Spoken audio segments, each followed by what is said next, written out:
How's it going, guys? Welcome to Tiger Tropics. Today I really want to be bringing up something, a little topic which I've noticed a lot on forums and places like that. People set up their tanks and they don't put water in them. Like, an aquarium needs water, but the water's always low in the aquarium. I always seem to overfill mine. A lot of people underfill it for some reason. And the reason why I think it's kind of important is this. Surface agitation.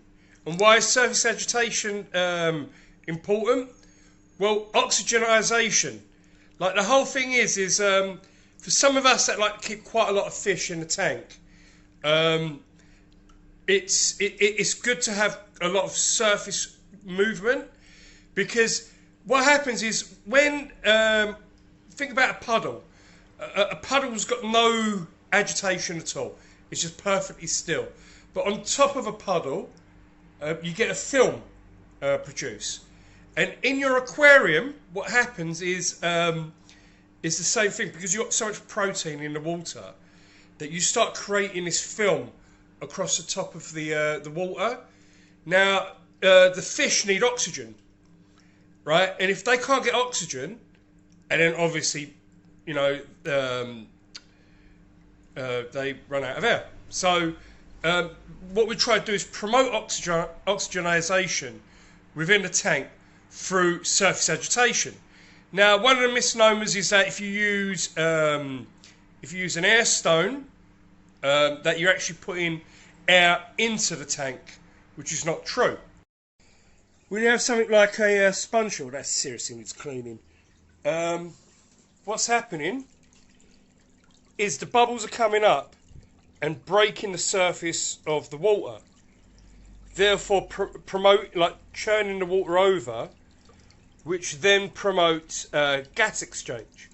See, by breaking the surface, what you're doing is you're creating a chance for the gas to come out, the harmful gases, and for the oxygen to churn into the water, therefore giving the fish a chance to breathe better.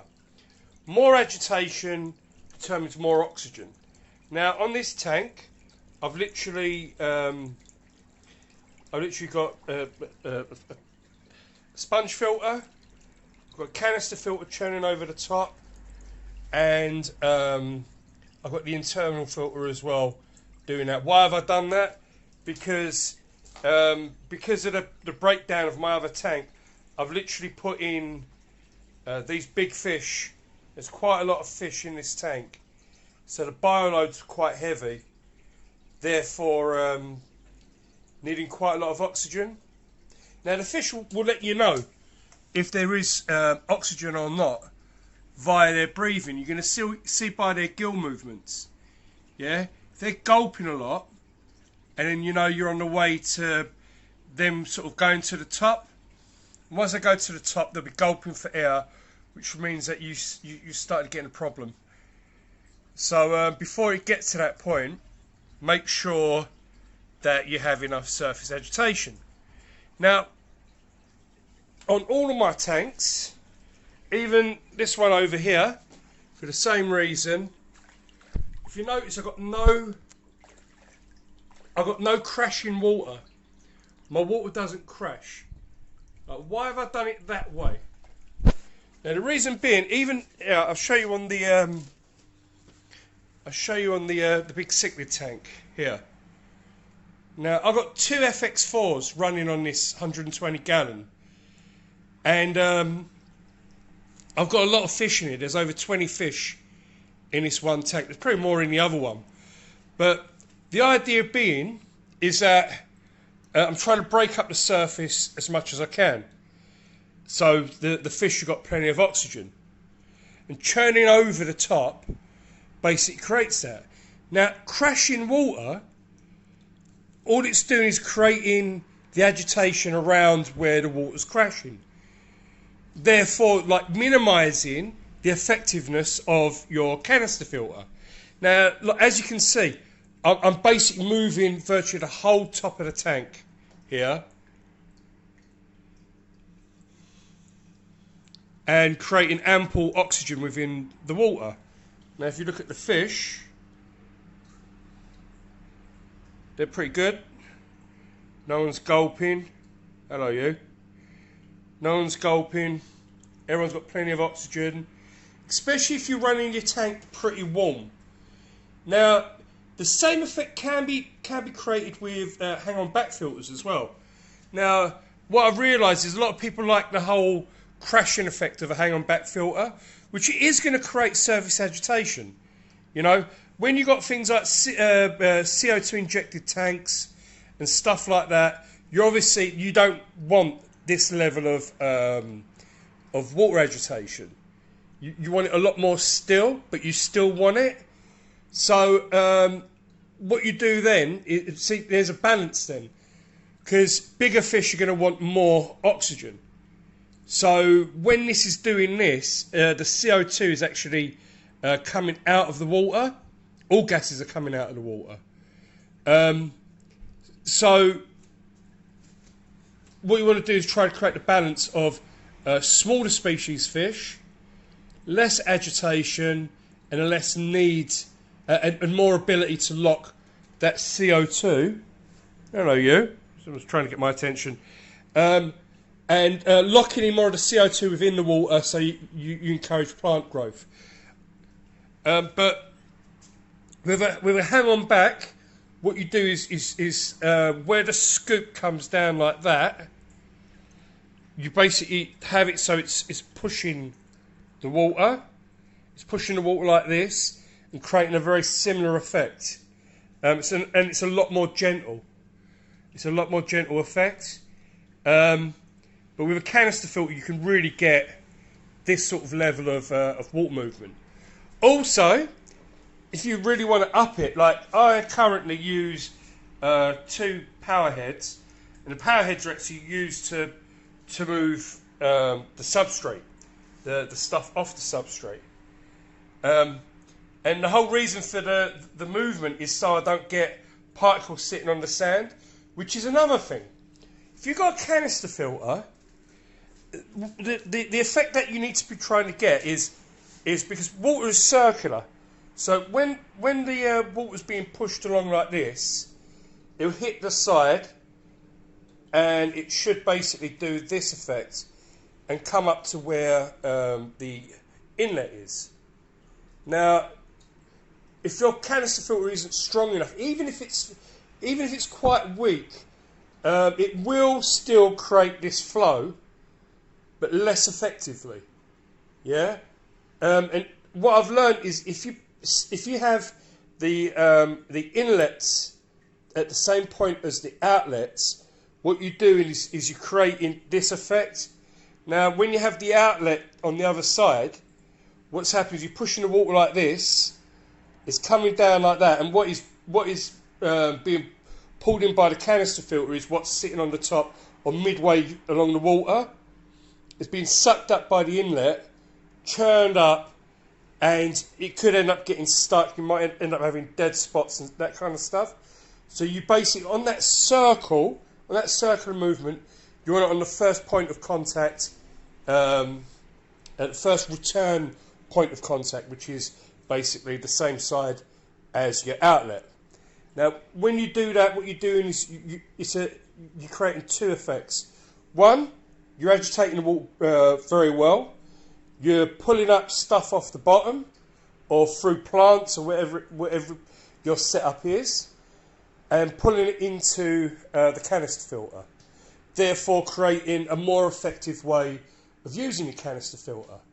Now, when you have a tank where the water's lower and it's just crashing in like this, what you're doing is you're just drawing water and muck from around here, and like the close vicinity there, and oxygenating the section where the water's just crashing in here, yeah, which could be ample. Maybe you've only got a few fish, it could be enough. But when you start stocking your tank with loads more fish, you need loads more agitation. But so what happens, and then on top of that, you're not creating that circle of water movement to suck up into the filter. So you get what's called dead spots, where, if you can see here, I've got no muck sitting anywhere. And most of the time, I have actually done a water change today, but for the first time in a long time, I've actually nailed the water movement in this tank, and I barely had anything sitting anywhere. I had a little bit in a corner here, and I had a little bit over in the corner there, which means there are the two spots there where I think where the water's circulating. Obviously, it's bringing the muck up here. It's going into the filter, and what isn't hitting the filter is basically sitting here. But it was such a small amount, so I know that I've nailed it. I've nailed it when it comes to the water movement and the agitation, the circulation. Sorry. So yeah, I mean, it's just, so if you've got a tank and it's there's a maximum water level, and most of the time they show you, it will say on the side, fill up to this point maximum. This one hasn't got it. Actually, I think the other one has it. 1 second. There you go. If you can see that. It's basically an indication for maximum fill on the tank, which mine is right up to the top. And fill it up. Fill it up. What you're trying to create is this sort of ripple across the top, and it'll promote very good oxygen gas exchange within the tank. A crashing effect gives you a lot less. So try to fill your tanks up. And something else, a lot of the canister filters now, what I've realised, don't really appreciate having the outlet outside of the water. Yeah, so a lot of the time you need to have the outlet under the water. And you think, well, why is that? Because I think they basically draw air. So when you're pumping the thing like this, it seems like it's drawing air from the inlet and the outlet simultaneously. You know, I think that's the reason why there's a bend in, say, like the Fluval canister filter piping, to stop that effect. But yeah, and on top of that though, you do create this effect here, which seems to be, for me, the best way to